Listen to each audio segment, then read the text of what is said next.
This took place when I was touring Kenya, Africa with my parents. We had lodged in a hotel in the Savannah.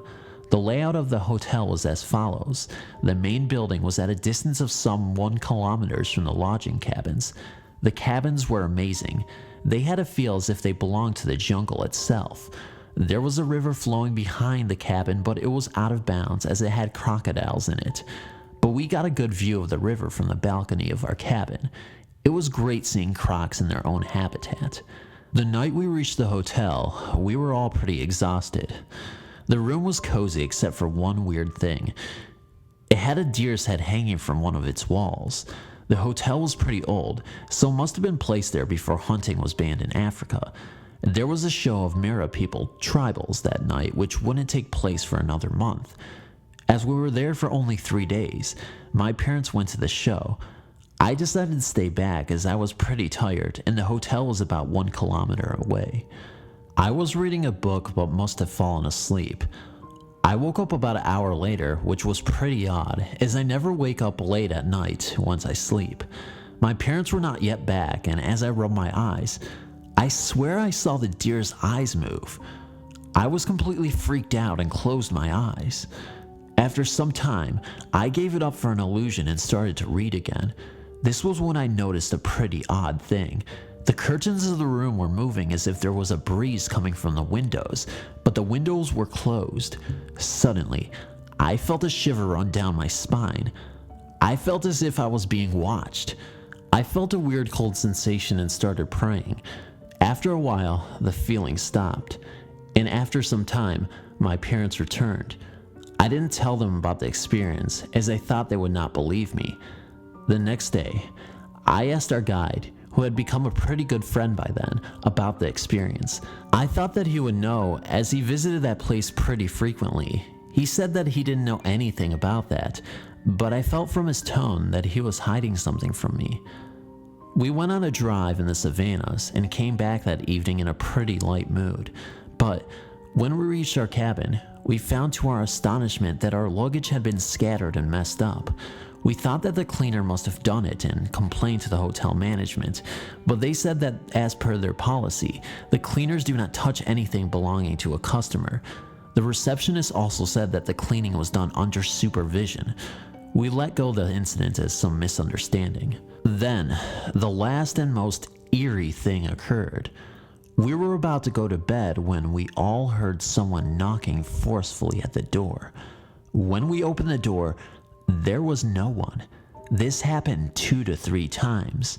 Finally fed up, we shouted to the person who was knocking to stop playing around. No answer. The knocking stopped. We gave it up as some prank and retired to bed. But it must have been about 2 to 2:30 in the morning when I heard again the knocking. Sleeping on an extra bed near the door, so I think I was the one who heard it. I was pretty scared to go out alone after my first experience, and we were even advised not to go out alone at night as the area had many wild animals. So, I woke my parents and told them about the knocking. At first they told me that I was just getting paranoid and that I should go back to sleep, but then, we all heard the knocks on the door. My dad opened the door only to find that there was no one there, but he saw something move in the bushes. He came in and declared that it was some kid.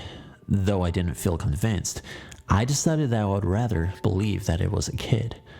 Next day, we complained about this to the staff. They also said that it must have been some prankster, but then suddenly, my dad asked what moron would have let out a kid at 2 a.m. in the morning. That set me thinking. I started relating this to my previous experience and felt that this place was haunted. But anyways, we were to depart that day, so I didn't care much.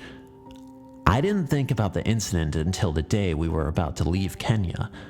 On the day of our departure, our guide told me that he wanted to tell me something. He asked me not to tell anyone what he was going to tell me. I agreed. He told me about that hotel. He said that it was rumored that a leopard at the hotel killed a boy of about 9 to 10 years, some 50 or so years ago.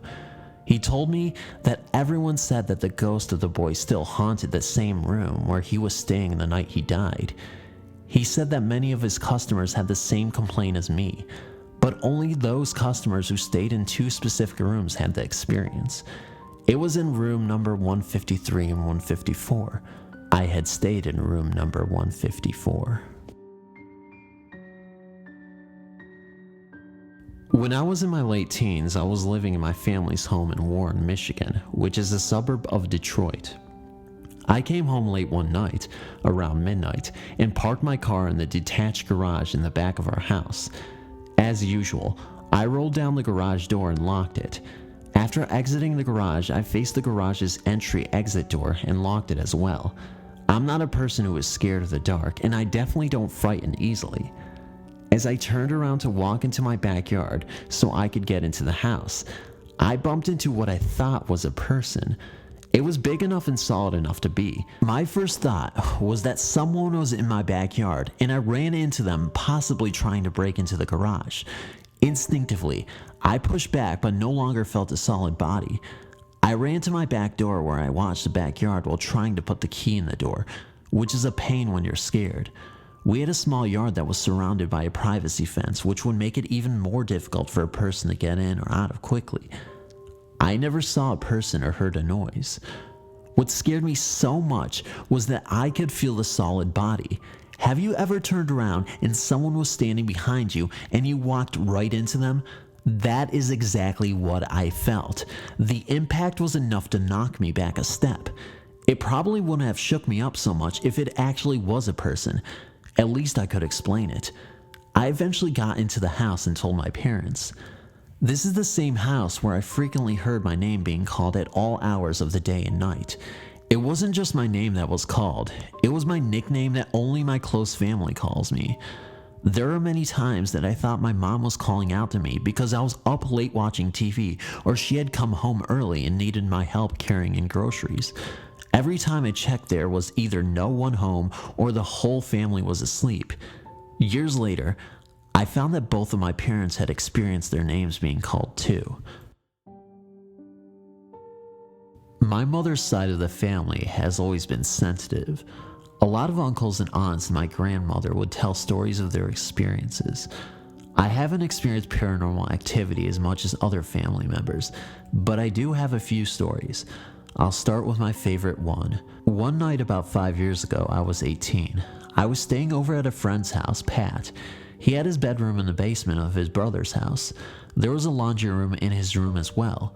There was a huge bookcase which he used as a TV stand and as a wall between the laundry room and his area. You cannot see the door leading to the laundry room behind the bookcase, but it didn't reach the ceiling. I was sitting on the couch watching TV around 1 a.m. Pat was asleep on his bed. I heard what sounded like a door opening, and I noticed a light go on in the laundry room, and I saw the light and a shadow on the ceiling that looked like a man's shadow. I don't know why, but I forgot that was a laundry room. I thought, at that moment, it was a bedroom and a relative or friend was staying there, even though I had been in that room before. And I was kind of nervous to have to say hi while Pat was sleeping. Then I heard footsteps, loud footsteps, like as if he was wearing boots, and a small dog barking, and then I heard the dog start walking. I could see the shadow of the man moving on the ceiling, but I never saw a shadow of a dog or anything else. The footsteps kept coming, and then they stopped, and it sounded like the dog was eating. I could still only see one shadow of a person on the ceiling. At that point, when the footsteps stopped and the noise of the dog eating was the only noise besides the TV, I froze. It's like all of a sudden I knew I wasn't supposed to be seeing or hearing this. I sat on the couch just numb, waiting for something to come out at me. Then the footsteps started again, and the shadow began to go back towards the laundry room. Once it got there, it turned off the light.